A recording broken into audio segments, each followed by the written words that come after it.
رہے وطن سے ہماری محبتوں کا معیار، رہے وطن سے ہماری اور محبان وطن، دنیا کے ترقی پذیر ممالک میں سے ہمارا ملک ہندوستان بھی ہے۔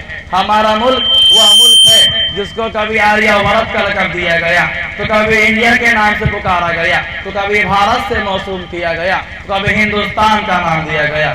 ہمارا ملک ہندوستان اپنی آغوش میں ایسی چیزوں کے لیے ہوئے ہے کہ پوری دنیا اس پر فخر کرتی ہے۔ اس کے سینے میں شاہجہاں کی مسجد، تاج محل کی عظمت پوشیدہ ہے، اشفاق اللہ خان اسی کا لال ہے، مہاتما بدھ اور ٹیپو سلطان اسی کا پروردہ ہے، بریگیڈیئر عثمان کو شجاعت اسی نے بخشی ہے، ویر عبدالحمید کو بہادری اسی نے عطا کی ہے، لال قلعے کو مضبوطی اسی نے بخشی ہے۔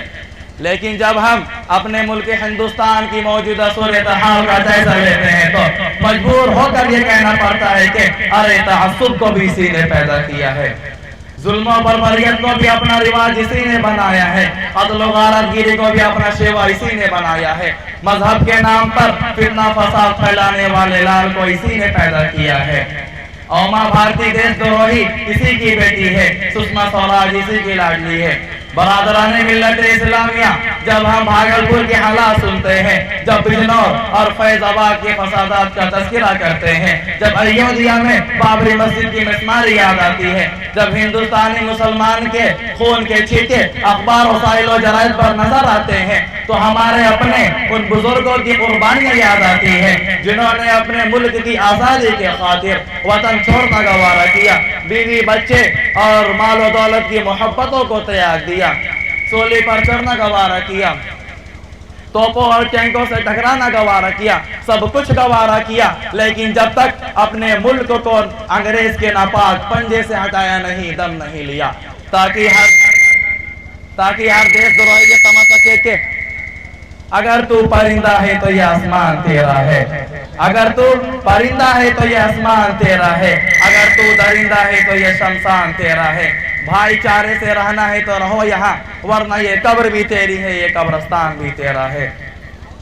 برادران ملت اسلامیہ، ہمارے بزرگوں نے یہ ساری قربانیاں کیوں پیش کی؟ بیوی بچے اور مال دولت کے محبتوں کو بالائے کیوں رکھا؟ سر کٹا دینا آسان کیوں سمجھے؟ سولی پر مسکراتے ہوئے کیوں چڑھ گئے؟ اسی لیے تو کہ اگر آج ہم ان مصائب و آلام پر صبر کر لیں گے، ان تکالیف کو جھیل لیں گے، تو آنے والی ہماری نسل اور باشندگان وطن آزادی کے ساتھ زندگی گزاریں گے، غلامی کا توق ان کے گلے میں نہیں ہوگا، ہر طرح سے آزاد رہیں گے، کھانے پینے کی آزادی ہوگی، رہنے سہنے کی آزادی ہوگی، عبادتوں میں آزادی رہے گی، ہر طرح سے آزاد رہیں گے، ماں کی ممتائیں لوٹی نہیں جائیں گی۔